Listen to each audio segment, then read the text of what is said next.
هي الحلقات تحفظني بآيات من القرآن، هي الحلقات تملأني بحب المصطفى العدنان، هي الحلقات تحفظني بآيات من القرآن، هي الحلقات تملأني بحب المصطفى العدنان، وأخلص نيتي دوما لرب واحد ديان بروح ملؤها طهر.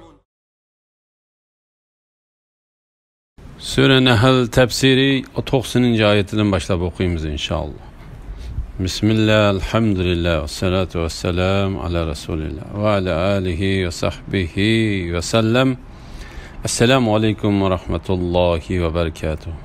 Tövbendi dehtanlağa İbn Kesir rahimullah'ın Kur'an-ı Kerim tefsiri Uygurca tercümesi Nahl suresi 90. ayetinden başlayıp okuyumuz inşallah.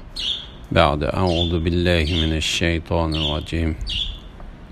Allah hakikaten kişiler arasında adil bolışqa, cemi halqa yaxşılıq qilishqa, xish aqrabalarga sil rahim qilishqa buyuruydu. Qabih söz hareketlerden, yaman işlardan ve zulüm qilishdan tosudu. Nasihatni qabul qilsin deb Allah sizlarga panda nasihat qiladi.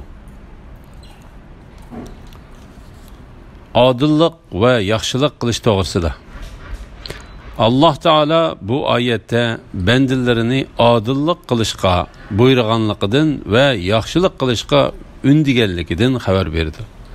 Allah Teala bu vaqtda mundaq dedi: Eğer o'zinglarga yetgan ziyon zahmat uchun intiqom olmoqchi bo'lsanglar, o'zinglarga yetgan ziyon zahmat qanchalik bo'lsa, shunchalik intiqom elinglar. Yani aşırı etmanglar. Eğer savr qilsanglar, yani intiqom olmay kechirsanlar, bu savr qilguvchilar, yani kechirguchilar uchun albatta yaxshidir. Bir yomonlikning jazosi shuningga o'xshash bir yomonlikdir. Yani sana bir kishi qanchalik chiqilsa, shunchalik chiqilmay aşırı etsang bo'lmaydi. Kimiki intiqom olishga qodir turug'liq apu qilsa va o'zi bilan yomonlik qilguvchining orasini tuzsa, uning ajrini Alloh beradi. Va kishini qandaq yarada qilgan bo'lsa, shundaq yarada qilinish bilan qisos ilindi. Kimiki jinoyatchini apu qilsa, ya'ni uningdan qisos olmasa, bu uning gunohiga kafforat bo'ladi. Bu ayetlerden başka adillik qilishga buyurup ve yaxşılık qilishga undab kelgan nurg'unlagan ayetler var. La ilahe illallah Muhammeden Resulullah.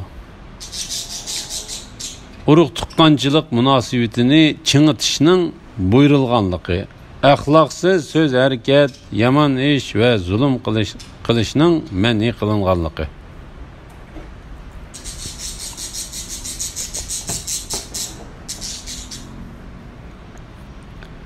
Qabih söz hareketlerden, yaman işlerden ve zulüm qilishdan tosudu.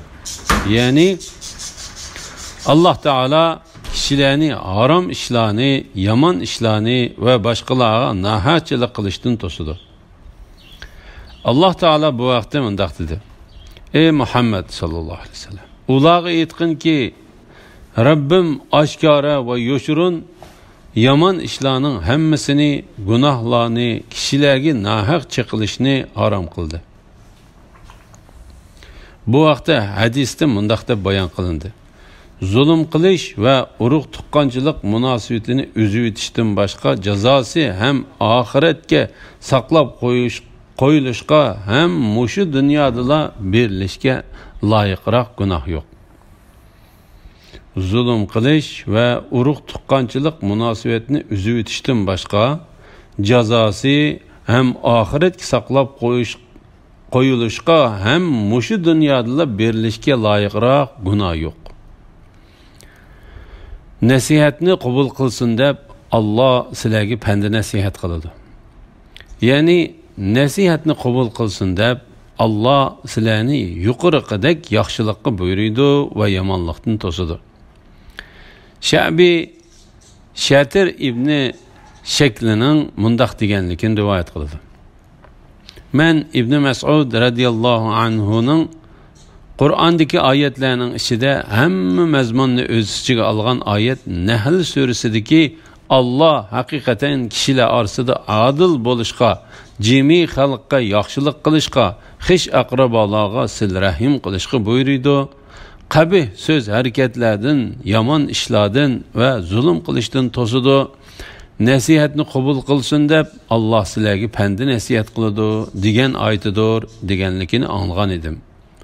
Bu asarni Ibn Jarir rivoyat qilgan.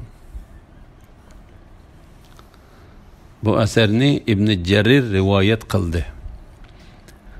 Osman ibn Maz'unga aloqador bir voqea.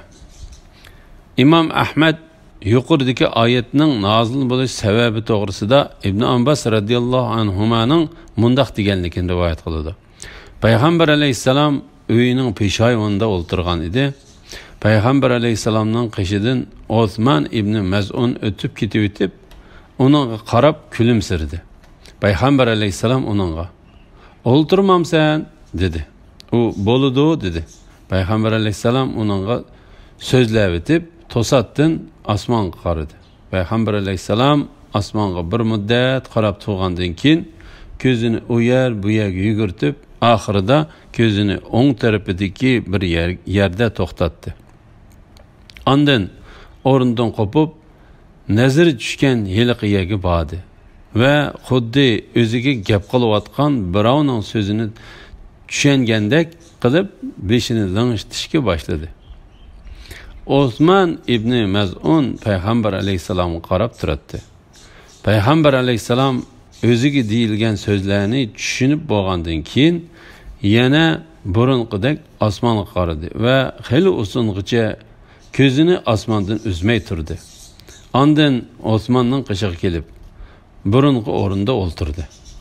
Osman Payg'ambar alayhisalomga: "Ey Muhammad sallallohu alayhi vasallam, men sen bilan burun o'ltirgan vaqtlarimda bayamqidek ishlarni qilganligingni ko'rmagan edim" dedi. Payg'ambar alayhisalom uningga: "Mening nima qilganligimni ko'rdingmi?" dedi.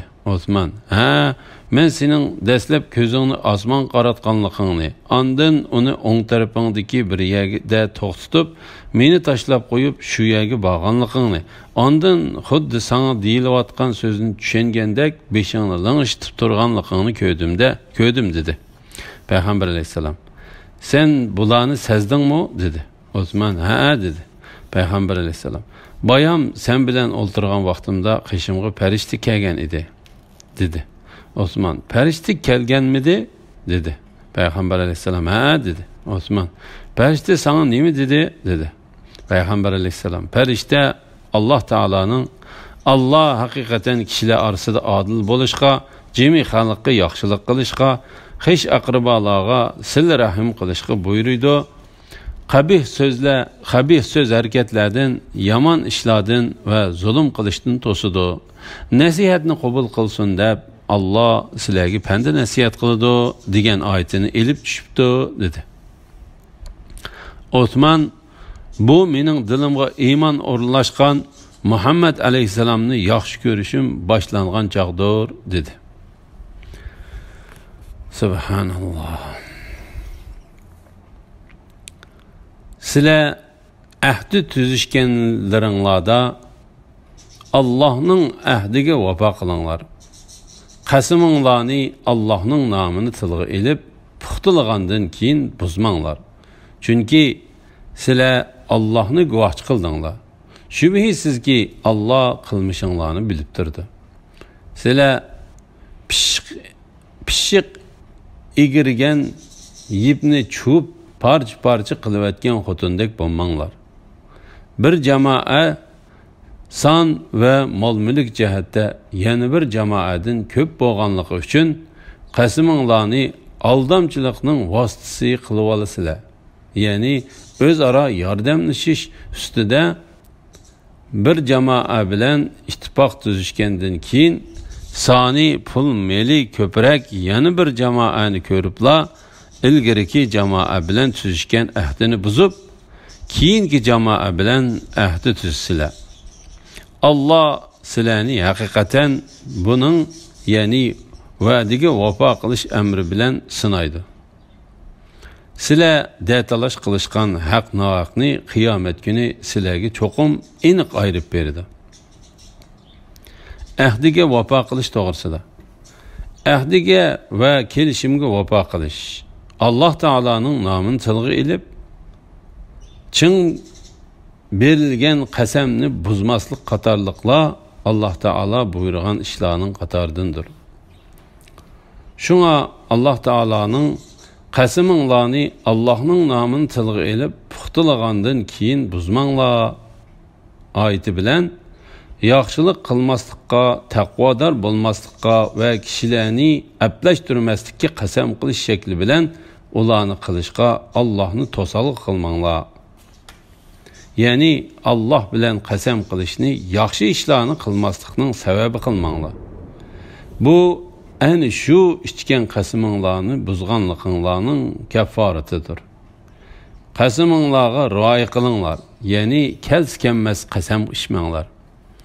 Ya'ni qasaminglarni kafforatsiz tashlab qo'ymanglar degan oyatlarining orasida va payg'ambar alayhisalomning shak shubhisiz Allohning nomi bilan qasam qilamanki, men biror ish to'g'risida qasam ichib, ondan boshqa bir ishni u ishdan yaxshiroq deb qarasam, yaxshi deb qaragan ishni qilaman va qasamimdan chiqaman. Yana bir rivoyatda qasamimning kafforatini beraman degan so'zi bilan hech qanday qarama-qarshilik yo'q. Chunki Alloh taolaning qasaminglarni Allohning nomini tilga ilib puxtalagandan keyin buzmanglar degan oyatda bayon qilingan qasamdan biror ishni qilaman yoki qilmayman deb ichgan qasam ko'z tutilmasdan, aksicha biror ishqa qilishgan ahda va tuzishgan kelishim ko'z tutiladi. Shunga Mujahid qasaminglarni Allohning nomini tilga ilib puxtalagandan keyin buzmanglar degan oyatdagi qasamdan islom kelishdan burunqi davrda bir-biriga yordam berishga tuzishgan kelishim ko'z tutiladi dedi. Imom Ahmadning Jubayr ibn Mat'amdan rivoyat qilgan payg'ambar alayhisalomning islom dini kelgandan keyin bir-biriga yordam berishga kelishim tuzish yo'q. İslam kelishdan burunqi davrda tuzilib bo'lgan kelishim bo'lsa, islom dini uni quvvatlaydi degan hadisi Mujahidning bu qarashini kuchlantirdi. Hadisning ma'nosi, islom dini kelgandan keyin islom kelishdan burunqi davrdagi kishilar qilgandek bir-biriga yordam berishga kelishim tuzishga ehtiyoj yo'q. Chunki islom dinining ko'rsatmalariga to'liq amal qilinsa, islom dini shu ishlarga yetarlikdir. Ammo Anas radhiyallohu anhuning Imom Buxoriy va Muslim rivoyat qilgan payg'ambar alayhisalom muhojirlar bilan ansorlarning orasini kelishtirdi degan so'ziga kelsak, payg'ambar alayhisalom ularning orasida qarindoshlik aloqasi turg'izdi deganlik bo'ladi. Shuning bilan ular toki Alloh taolo qarindoshlik aloqa bilan miros elishni amaldan qoldirgan qadar bir-biridan qarindoshlik munosabati bo'yicha miros elib kelgan edi. To'g'risini Alloh taolo bilgichidir. Shubhisizki Alloh qilmishinglarni bilib turdi. Ya'ni bu oyat ahdillarini Alloh taolaning nomini tilga ilib chin ahdi qilish bo'lgandan keyin buzgan kishilar uchun qattiq bir tahdiddir. Sizlar pishiq egirilgan yipni chuvib parcha qilib o'tgan xotindek bo'lmanglar. Abdullah ibn Kathir va Suddi bu xotin Makkadagi nausta bir ayol bo'lib, u har qitim yipni egirib bo'lib, uni parcha qilib buzib etdi dedi. Mujahid, Qatada va Ibn Zayd qatorliqlar bu faqat chin ahdi berib puxtalab bo'lgandan keyin uni buzgan kishi uchun keltirilgan bir misoldir dedi. Mayli yibni egirib bo'lgandan keyin buzuydigan Makkilik ma'lum bir ayol bo'lsin yoki bo'lmasin, bu qarashlarning ichida oxiridagi ko'z qarash kuchlidir. Mayli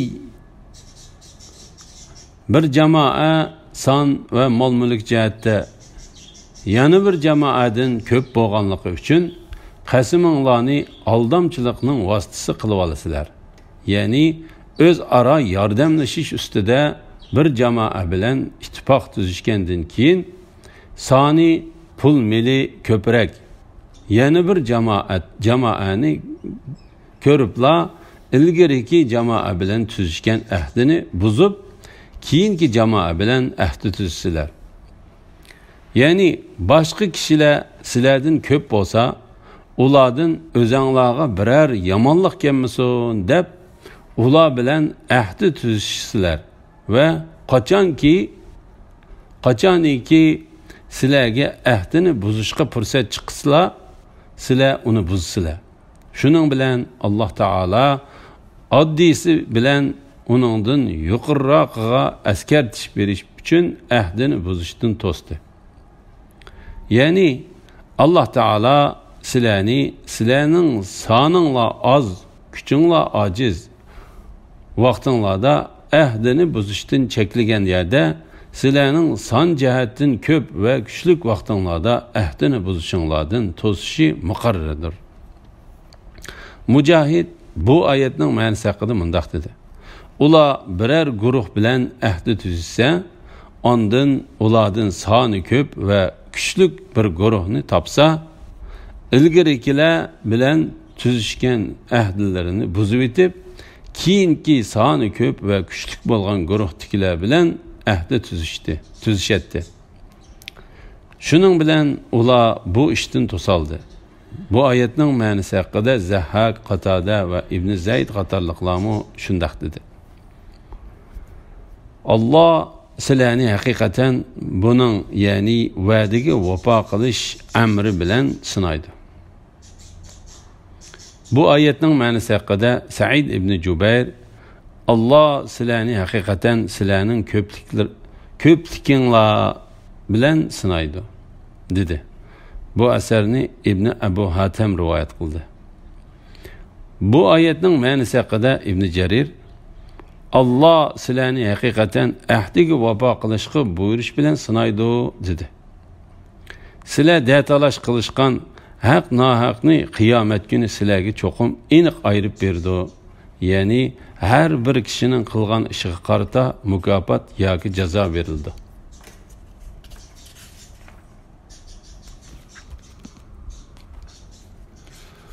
Mubada Allah xohlagan bo'lsa edi, sizlarni, ya'ni bütün insonlarni albatta bir ummat, ya'ni bir dinda qiladi. Lekin Allohning hikmati ularni o'z ixtiyoriga qo'yib etishni taqozo qildi. Allah xohlagan odamni gumroh qiladi, xohlagan odamni hidoyat qiladi. Qiyomat kuni bütün qilmishinglar ustida so'roq qilinsizlar. Qadiminglar islom dinida izchil bo'lgandan keyin teyilib ketmaslik uchun qasiminglarni o'z oranglarda aldamchilikning vositasi qilmanglar. Kishilarni Allohning yo'lidan to'sqanliginglar, ya'ni ahdiga vafo qilishdan yuz o'rganliginglar uchun azobni tetiysizlar. Sizlar oxiratda do'zaxda cho'ng azobga qolasizlar. Sizlar Allohning ahdini arzimas narsaga setib etmanglar. Sizlar agar bilsanglar, Allohning dargohidagi savob sizlar uchun fani dunyoning narsalaridan ortiqdir. Ey insonlar, sizlarning ilkinglardagi narsalar tugaydi. Allohning dargohidagi narsalar tugamasdir. Savr qilg'uvchilarga albatta ularning qilgan amalidanmi yaxshiroq savob beramiz. Mubada Alloh taolo xohlagan bo'lsa, barliq kishilarni bir dinda qila oladiganligi. Mubada Alloh xohlagan bo'lsa edi, sizlarni, ya'ni bütün insonlarni albatta bir ummat, ya'ni bir dinda qiladi. Alloh taolo bu vaqtda mundaq dedi. Agar Rabbing xohlasa edi, elbette yeryüzündeki kişilerin hemmisi iman etdi. Yani elbette Allah Teala aranlarını tüzeytti. Aranlarda ihtilap, yaman körüşüş ve öç körüşüşlerini kılmaydı. Eğer Rabbin halısı idi, bütün adamların elbette bir ümmet, yani bir din de kılattı. Ula din doğrusunu devamlı ihtilap kılışıkçılardır. Fakat Rabbinin rahmetine erişkenler bunundan müstesna. Allah ulanı şunun için, yani ihtilap için yarattı. Allah Teala bu surede mındaq dedi. Allah xalagan adamni gumrah kılıdı, xalagan adamni hidayet kılıdı. Andın Allah Teala kıyamet günü ulanın barlıq kılmışlardan sual soraydı. Andın kılmışları meyli az ya ki köp olsun, onunla tegişlik mükafat ya ki ceza berdi. Göz boyamçılık kılış için kasem içmezlik doğrusudur. Allah Teala bendilerini ulanın kademleri İslam dininden müstehkem bolup boğandan keyin qayt təvirinib ketmeslik için qasemlerini aldamçılık vasıtası kılıbilişten agahlandırdı. Bu doğru yoldan bolgan ama buzulganlığı için Allah Teala'nın yolundan tosuşunu keltirip çıkargan qasemnin sebebi bilen doğru yoldan tiyilip ketken kişi için keltirilgen misaldır. Çünkü kafirler mümin kişinin ahdi tüzüp andan keyin onu buzganlığını köse, kafirde İslam dinine qarta hiç qandaq işenç qanmaydı. Andan kafir müminin ahdini buzganlığı sebebi bilen İslam'a kiriştin yüz öğriydi. La ilahe illallah Muhammeden Resulullah. La ilahe illallah. Şuna Allah Teala mındaq dedi. Kişilerini Allah'ın yolundan tosqanlıqınla, yani ahdige vapa qilishdan yüz öğrengenlikinla üçün azabını tetisile. Sile ahirette, dövzakta çoğun azap qalısile.